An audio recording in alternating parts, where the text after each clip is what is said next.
ನಾನು ಇಂದು 12ನೇ ತರಗತಿಯ ಕೃಷ್ಣೇಗೌಡರ ಆನೆ ಅಧ್ಯಾಯ 1 ಪಾಠದ ವಿವರಣೆಯನ್ನು ಮಾಡಲಿದ್ದೇನೆ.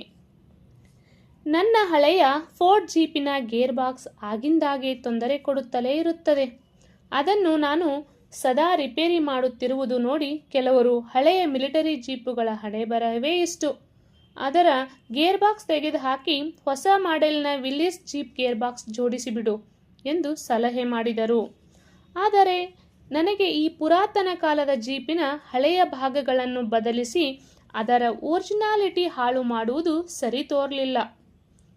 ನನ್ನ ಈ ಒರಿಜಿನಾಲಿಟಿ ಉಳಿಸುವ ಪ್ರಯತ್ನದಿಂದ ತಿಂಗಳಿಗೊಮ್ಮೆ ಜೀಪಿನ ಅಡಿ ಬಿದ್ದುಕೊಂಡು ಅದರ ಗೇರ್ ಬಾಕ್ಸ್ ಬಿಚ್ಚಿ ರಿಪೇರಿ ಮಾಡುವ ಕೆಲಸ ಖಾಯಂ ಆಗಿತ್ತು.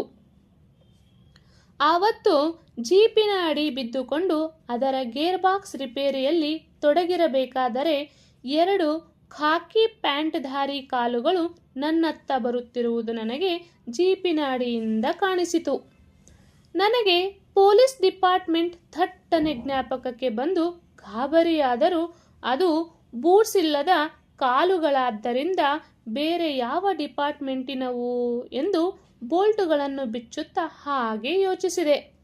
ಬಂದಾತ ನಾನು ಜೀಪಿನ ಅಡಿ ಇದ್ದುದರಿಂದ ಅವನು ಬಂದುದನ್ನು ನಾನು ಗಮನಿಸಿಲ್ಲವೆಂದು ಬಗೆದು 1-2 ಬಾರಿ ಕೆಮ್ಮಿದ.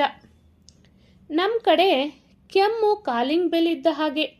ಮನೆಯ ಬಳಿ ಯಾರು ಕಣ್ಣಿಗೆ ಬೀಳದಿದ್ದರೆ ಕೆಮ್ಮಿ ಕ್ಯಾಕರಿಸಿ ಗಲಾಟೆ ಮಾಡುತ್ತಾರೆ. ಬಹುಶಃ ಭಾಷೆ ಉಪಯೋಗಿಸಿ ಕರೆಯಬೇಕೆಂದಾದರೆ ಕೆಲವು ತೊಂದರೆಗಳಿವೆ ಎಂದು ತೋರುತ್ತದೆ. ಮನೆಯವರ ಹೆಸರು ಏನು? ಹೆಸರು ಹಿಡಿದು ಕರೆಯಬೇಕೋ, ಸ್ವಾಮಿ ಎನ್ನಬೇಕೋ, ಬಹುವಚನ ಉಪಯೋಗಿಸಬೇಕೋ, ಏಕವಚನವೋ? ಭಾಷೆ ಉಪಯೋಗಿಸಿ ಕರೆಯಬೇಕೆಂದರೆ ಏನೆಲ್ಲ ಬಿಕ್ಕಟ್ಟುಗಳನ್ನು ಎದುರಿಸಬೇಕು. ಅದರ ಬದಲು 1-2 ಸಾರಿ ಕೆಮ್ಮಿದರೆ ಈ ಎಲ್ಲ ತೊಂದರೆಗಳೇ ಇರುವುದಿಲ್ಲ. ಆದ್ದರಿಂದ ಬಂದವ ಮತ್ತು ಒಂದೆರಡು ಸಾರಿ ಕೆಮ್ಮಿದ. ಆಗ ಯಾರಪ್ಪ ನೀನು ಎಂದು ಕೇಳಿದೆ. ನಾನು ಸ್ವಾಮಿ. ನಾನು ಅಂದರೆ ಯಾರಪ್ಪ? ನನಗೆ ಇಲ್ಲಿ ನಿನ್ನ ಕಾಲ್ ಮಾತ್ರ ಕಾಣೋದು. ನಾನು ಲೈನ್ಮ್ಯಾನ್ ಸ್ವಾಮಿ. ಯಾರು? ಲೈನ್ಮ್ಯಾನ್ ತಿಮ್ಮಣ್ಣನೇನಯ್ಯ? ಥೂ, ಟೆಲಿಫೋನ್ ಡಿಪಾರ್ಟ್ಮೆಂಟ್ ಅಲ್ಲ ಸ್ವಾಮಿ, ನಾವು ಕರೆಂಟ್ನವರು. ಮತ್ತೆ ಅದ್ಯಾಕೆ ಟೆಲಿಫೋನ್ ಡಿಪಾರ್ಟ್ಮೆಂಟಿಗೆ ಥೂ ಅಂತೀಯ? ಅವರನ್ನು ಕಂಡ್ರೆ ನಿಮಗೆ ಆಗೋಲ್ವಾ? ಇಬ್ಬರದು ಕೆಲಸ ಕಂಬ ಹತ್ತೋದೆ ತಾನೆ. ಅದೊಂದು ತರ್ಲೆ ಡಿಪಾರ್ಟ್ಮೆಂಟ್ ಅಲ್ವಾ ಸರ್? ನಮ್ಮ ತಂತಿ ಹತ್ರ ತಂತಿ ತರಬೇಡ್ರಿ, ಟೆಲಿಫೋನ್ ಗೊರ ಅನ್ನುತ್ತೆ, ಹಾಗೆ ಹೀಗೆ ಅಂತೆಲ್ಲ ದಿನಾ ನಮ್ಮ ಜೊತೆ ಪುಕಾರು ತೆಗಿತಾನೆ ಇರ್ತಾರೆ. ನಾನು ಜೀಪಿನ ಅಡಿಯಿಂದ ಹೊರಬಂದೆ. ದುರ್ಗಪ್ಪ ಕೈಯಲ್ಲಿ ಕಟಿಂಗ್ ಪ್ಲೇಯರ್ ತಂತಿ ಸಿಂಬಿ ಹಿಡಿದುಕೊಂಡು ನಿಂತಿದ್ದ. ಏನಯ್ಯ, ಏನು ಸಮಾಚಾರ ಎಂದು ಕೇಳಿದೆ. ಸಮಾಚಾರ ಏನಿಲ್ಲ ಸ್ವಾಮಿ. ಮತ್ತೇನು ಬಂದೆ? ಸುಮ್ಮನೆ ಹಿಂಗೆ ಎಂದ. ಇವನ ಮಾತು ಕೇಳಿದರೆ ಏನೂ ಕೆಲಸವಿಲ್ಲದೆ ಪುರ್ಸೊತ್ತಾಗಿದ್ದರಿಂದ ಇಲ್ಲಿಯವರೆಗೂ ಬಂದಿದ್ದಾನೆಂದು ಅರ್ಥ ಬರುತ್ತಿತ್ತು. ಹಾಗಿದ್ದರೆ ಏನೋ ಇನಾಮು ಕೇಳಲೋ ಅಥವಾ ಚಂದಾ ವಸೂಲಿಗೋ ಇಲ್ಲವೇ ಮನೆ ಉಪಯೋಗಕ್ಕೆ ಕಾಫಿ ಬೀಜವನ್ನೋ ಏಲಕ್ಕಿಯನ್ನೋ ಕೇಳಲು ಈ ರೀತಿ ಪೀಠಿಕೆ ಹಾಕುತ್ತಿದ್ದಾನೆಂದು ಯೋಚಿಸಿದೆ. ನಮ್ಮಲ್ಲಿ ಇದೊಂದು ದೊಡ್ಡ ಗೋಳು. ಬಂದವರು ಬಂದ ಕೆಲಸ ಏನೆಂದು ಚಟ್ಪಟ್ ಹೇಳೋದೇ ಇಲ್ಲ. ನಮ್ಮ ಮೂಡು ಹೇಗಿದೆ ಎಂದು ಲೆಕ್ಕ ಹಾಕುತ್ತಾ ಹೇಳಲೋ ಬೇಡವೋ ಎಂದು ದನಿಸುತ್ತಾ ಅದೂ ಇದು ಮಾತಾಡುತ್ತಾ ನಿಂತಿರುತ್ತಾರೆ. ನಾವೇ ನಾನಾ ಪರಿಯಲ್ಲಿ ಅವರನ್ನು ಕೇಳಿಕೊಂಡು ಅವರ ಬಾಯಿ ಬಿಡಿಸಬೇಕು. ಅಲ್ಲಿಯವರೆಗೂ ಅವರು ಬಂದುದಕ್ಕೆ ಅರ್ಥಾತ್ ಸಂಬಂಧವಿಲ್ಲದ ವಿಷಯ ಮಾತನಾಡುತ್ತಾ ಅನ್ಯಮನಸ್ಕರಾಗಿ ನಿಂತಿರುತ್ತಾರೆ. ನನಗೆ ಆವತ್ತು ಇದಕ್ಕೆಲ್ಲ ತಾಳ್ಮೆ ಇರಲಿಲ್ಲ. ಸುಮ್ಮನೆ ಹಿಂಗೆ ಯಾಕೆ ಇಲ್ಲಿಯವರೆಗೆ ಬರ್ತೀಯಾ? ಬಂದ ವಿಷಯ ಏನಂತ ಜರೂರಾಗಿ ಹೇಳೋ ಮರಯ. ನಿನ್ನತ್ರ ಮಾತಾಡ್ತಾ ನಿಂತ್ಕೊಳ್ಳೋದಕ್ಕೆ ನನಗೆ ಪುರ್ಸೊತ್ತೇ ಇಲ್ಲ ಎಂದು ಅಸಹನೆಯ ಧ್ವನಿಯಲ್ಲಿ ಹೇಳಿದೆ. ಏನಿಲ್ಲ, ಸ್ವಲ್ಪ ಕೊಡಲಿ ಇದ್ರೆ ಬೇಕಿತ್ತು ಸ್ವಾಮಿ. ಅಷ್ಟೇನಾ? ಮತ್ತ್ಯಾಕೆ ಏನೂ ಇಲ್ಲ ಅಂತ ಹೇಳಿದೆ? ಇದೇನು ದೊಡ್ಡ ವಿಷಯ ಅಂತ ಹೇಳಿ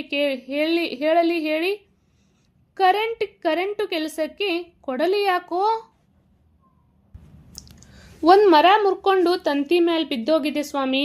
ಅಂದ್ರೆ ಒಂದು ಮರ ಮುರ್ಕೊಂಡು ತಂತಿ ಮೇಲೆ ಬಿದ್ದಿದೆ. ಅದನ್ನ ಕಡಿದು ಲೈನ್ ಕ್ಲಿಯರ್ ಮಾಡಬೇಕು. ಅಂದರೆ ಆ ತಂತಿ ಮೇಲೆ ಮರ ಮುರ್ಕೊಂಡು ಬಿದ್ದು ಆ ಮರವನ್ನು ತೆಗೆದ್ರೆ ಆ ಲೈನ್ ಕ್ಲಿಯರ್ ಆಗುತ್ತಂತ ಹೇಳ್ತಾನೆ ಅವನು. ಆ ದರಿದ್ರ ಕೃಷ್ಣೇಗೌಡರ ಆನೆ ಮಾಡಿರುವ ಕೆಲಸ ಇರಬೇಕು. ಈ ಕೆಲಸ ಯಾರು ಮಾಡಿರಬೇಕು ಅಂದ್ರೆ ಆ ಕೃಷ್ಣೇಗೌಡರ ಆನೆ ಮಾಡಿರಬೇಕು ಅಂತ ಹೇಳ್ತಾನೆ ಅವನು. ಮರದ ಹತ್ರ ಅದರ ಲದ್ದಿ ಬಿದ್ದಿದೆ. ಮರದ ಎಲೆ ಕಿತ್ಕೊಳ್ಳೋಕ್ಕೆ ಹೋಗಿ ಕೊಂಬೆನೂ ಮುರಿದಾಕಿದೆ. ಅದು ಏನು ಮಾಡಿದೆ, ಅದರ ಲದ್ದಿ ಬಿದ್ದಿದೆ ಅಲ್ಲಿ. ಅದಕ್ಕೋಸ್ಕರನೇ ಬಹುಶಃ ಅದು ಕೃಷ್ಣೇಗೌಡರ ಆನೆ ಮಾಡಿದೆ ಅಂತ ಆ ಮನುಷ್ಯ ಹೇಳ್ತಾನೆ. ಅದು ಹೇಗೆ ಆನೆ ಕೆಲಸ ಅಂತೀಯ? ಆವಾಗ ತಂತಿ ಮೇಲೆ ಕೊಂಬೆ ಎಳೆದರೆ ಅದಕ್ಕೆ ಕರೆಂಟ್ ಹೊಡೆದು ಸತ್ತೋಗೋದಿಲ್ವೇನೋ? ಮತ್ತಿನ್ನೇನೋ ಅದರದೇ ಕೆಲಸ. ಆ ಮರದ ಕೆಳಗೆ ಬುಟ್ಟಿ ಗಂಟ್ಲೆ ಬಿದ್ದಿಲ್ವಾ ಅದರ ಲದ್ದಿ? ಅಂದರೆ ಅದರ ಲದ್ದಿ, ಆ ಒಂದು ಆನೆಯ ಲದ್ದಿ ಅಲ್ಲಿ ಕೆಳಗಡೆ ಬಿದ್ದಿರ್ತದೆ. ಅದಕ್ಕೋಸ್ಕರ ಆ ಮನುಷ್ಯ ಹೇಳ್ತಾನೆ, ತಿಪ್ಪಣ್ಣ ಏನು ಹೇಳ್ತಾನೆ, ಇಲ್ಲ ಆನೆ ಕೆಲಸನೇ ಅಂತ ಹೇಳ್ತಾನೆ. ಭಾನುವಾರ ರಿಪೇರಿ ಕೆಲಸ ಅಂತ ಲೈನ್ ಓಪನ್ ಮಾಡಿರ್ತೀವಿ. ಲೈನ್ ಚಾರ್ಜಲ್ಲಿ ಇಲ್ದಿದ್ರೆ ಇಷ್ಟು ಹೊತ್ತಿಗೆ ಭಸ್ಮ ಆಗೋಗಿರೋದು. ಅಂದರೆ ಇಲ್ಲ ಭಸ್ಮ ಸುಟ್ಟೋಗಿರೋದು ಆ ಆನೆ. ಅಂದರೆ ಅವತ್ತು ಸಂಡೇ ಅಂತ ಅವರು ಅದನ್ನು ಆನ್ ಮಾಡಿರಲಿಲ್ಲ. ಕಿಡಿಗೇಡಿ ಮುಂಡೆದು. ನಾನು ಬೆಳಗಿಂದ 4-5 ಸಾರಿ ಲೈನ್ ಚಾರ್ಜ್ ಮಾಡಿದೆ. ಏನು ಮಾಡಿದ್ರು ಫೀಸೇ ನಿಲ್ಲಾಕಿಲ್ಲ. ಅಂದರೆ ಅವನು ಫೀಸ್ ಹಾಕ್ತಾ ಇದ್ದಾನೆ, ಇಲ್ಲಿ ಲೈನ್ ಕಿತ್ತೋಗ್ಬಿಟ್ಟಿದೆ, ಅದು ಆ ಫ್ಯೂಸ್ ನಿಲ್ತಾನೆ ಇಲ್ಲ. ಅದಕ್ಕೋಸ್ಕರ ಅವನು ಕೃಷ್ಣೇಗೌಡರ ಆನೆ ಮೇಲೆ ಆರೋಪವನ್ನು ಮಾಡ್ತಾ ಇದ್ದಾನೆ. ಆ ಲೈನು ಟ್ರಬಲಲ್ಲಿದೆ. ಅದು ಅಂತ ಲೈನ್ ಮೇಲೆ ನೋಡ್ಕೊಂಡು ಬಂದೆ. ಶಿವೇಗೌಡರ ಸಾಮಿಲ್ ಹತ್ರ ಕೊಂಬೆ ಲೈನ್ ಮೇಲೆ ಬಿದ್ದಿದೆ. ಅದು ಎಲ್ಲಿ ಬಿದ್ದಿದೆ ಅಂದರೆ ಆ ಶಿವೇಗೌಡರ ಸಾಮಿಲ್ ಹತ್ರ ಒಂದು ಕೊಂಬೆ ಮೇಲೆ ಆ ಲೈನ್ ಅದ್ರ ಮೇಲೆ ಬಿದ್ದಿದೆ ಅಂತ ಹೇಳ್ತಾನೆ. ಕೊಡಲಿ ಅಟ್ಟದ ಮೇಲೆ ಹಾಕಿದೀವಿ ದುರ್ಗಪ್ಪ. ಇವರು ಹೇಳ್ತಾರೆ, ಆ ಕೊಡ್ಲಿ ಅವನು ಕೇಳಿದಾಗ ಆ ದುರ್ಗಪ್ಪ ಕೇಳ್ತಾನಲ್ಲ, ಆವಾಗ ಆ ಕೊಡ್ಲಿ ಎಲ್ಲಿದೆ ಅಂದರೆ ಅಟ್ಟದ ಮೇಲೆ ಇಟ್ಟಿದ್ದೀವಿ ಆ ಕೊಡ್ಲಿ ಅನ್ನೋದ.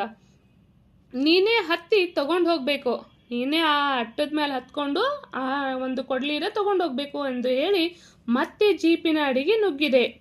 ದುರ್ಗಪ್ಪ ಅಟ್ಟ ಹತ್ತಿ ದಡಬಡ ಸದ್ದು ಮಾಡುತ್ತಾ ಕೊಡಲಿ ಹುಡುಕಿದ. ಅವನೇ ಏನು ಮಾಡ್ತಾನೆ, ದುರ್ಗಪ್ಪ ಏನು ಮಾಡ್ತಾನೆ, ಆ ಅಟ್ಟದ ಮೇಲೆ ಹೋಗಿ ಆ ಕೊಡಲಿನ ದಡ್ಬಡ್ ಮಾಡ್ಕೊಂಡು ಸದ್ದು ಮಾಡ್ಕೊಂಡು ಹುಡುಕ್ತಾನ ಅವನು. ಕೆಲ ಹೊತ್ತಿನ ಮೇಲೆ ಕೊಡಲಿ ಸಿಕ್ಕಿತೆಂದು ಹೇಳಿ ಹೊರಟು ಹೋದ. ಅಲ್ಲಿಂದ ಆ ಅಟ್ಟದ ಮೇಲಿಂದ ಆ ಕೊಡಲಿಯನ್ನು ಅವನು ಹುಡುಕಿ ತಗೊಂಡು ಹೊರಟು ಹೋದ. ದುರ್ಗಪ್ಪ ಕೊಡಲಿ ತಗೊಂಡು ನಿರ್ಗಮಿಸಿದವ ಮತ್ತೆ ಬರಲೇ ಇಲ್ಲ. ಆ ಕೊಡಲಿ ತಗೊಂಡು ಹೋದ ಮತ್ತೆ ಬರಲೇ ಇಲ್ಲ ಅವನು. 3-4 ದಿನವಾದರೂ ದುರ್ಗಪ್ಪನೂ ಪತ್ತೆ ಇಲ್ಲ, ಕೊಡಲಿಯೂ ಪತ್ತೆ ಇಲ್ಲ. ಆ ಅಟ್ಟದ ಮೇಲಿಂದ ಕೊಡಲಿ ತಗೊಂಡು ಹೋದಂಥ ದುರ್ಗಪ್ಪ 3-4 ದಿನ ಆದರೂ ತಿರುಗಿ ಬಂದೇ ಇಲ್ಲ. ಮತ್ತು ಆ ಕೊಡಲಿ ಕೂಡ ಮರಳಿ ಬರಲಿಲ್ಲ. ಆ ಕೊಡಲಿಯಾದರೂ ಸುಳ್ಳು ಹೇಳಿ ಕದ್ದುಕೊಂಡು ಹೋಗಬೇಕಾದಷ್ಟು ಅಮೂಲ್ಯವಾದುದೇನೂ ಅಲ್ಲ.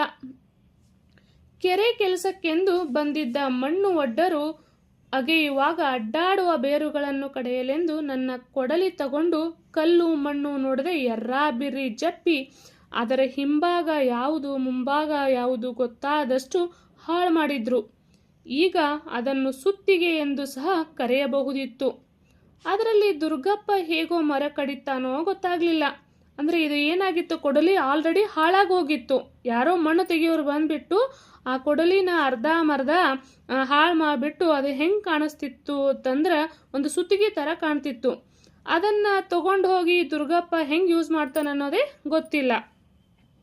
ಏನೇ ಇರಲಿ, ಅದನ್ನು ಅವನೇ ಹುಡುಕಿ ತಗೊಂಡು ಹೋಗಿದ್ರಿಂದ ಮೊಂಡು ಕೊಡಲಿ ಕೊಟ್ಟಿದ್ದಕ್ಕೆ ನನ್ನನ್ನು ಅವನು ದೋಷಿಸುವಂತೆ ಇರಲಿಲ್ಲ. ಯಾಕಂದರೆ ಅವನೇ ಹುಡ್ಕೊಂಡು ಹೋಗ್ಯಾನ ಅಟ್ಟದ ಮೇಲಿಂದ, ಅವನೇನು ನನಗೇನು ಬ್ಲೇಮ್ ಮಾಡುವಂತಿಲ್ಲ. ಅದನ್ನು ಅವನ ಅಕಸ್ಮಾತ್ ಕದ್ದರೂ ನನಗೇನು ಕೊಡಲಿ ಹೋಯ್ತೆಂದು ದುಃಖವಾಗುತ್ತಿರಲಿಲ್ಲ. ಆ ದುರ್ಗಪ್ಪ ಏನು ನನಗೆ ಹೇಳದೆ ಕೇಳದೇನೋ ಆ ಕೊಡಲಿ ತಗೊಂಡು ಹೋದ್ರು ಕೂಡ, ಕಳ್ತನ ಮಾಡ್ಕೊಂಡು ಹೋದ್ರು ಕೂಡ ನನಗೇನು ನೋವಾಗ್ತಿರ್ಲಿಲ್ಲ. ಯಾಕಂದರೆ ಆಲ್ರೆಡಿ ಅದು ಕೊಡಲಿ ಹಾಳಾಗಿತ್ತು. ಹಾಗಾಗಿ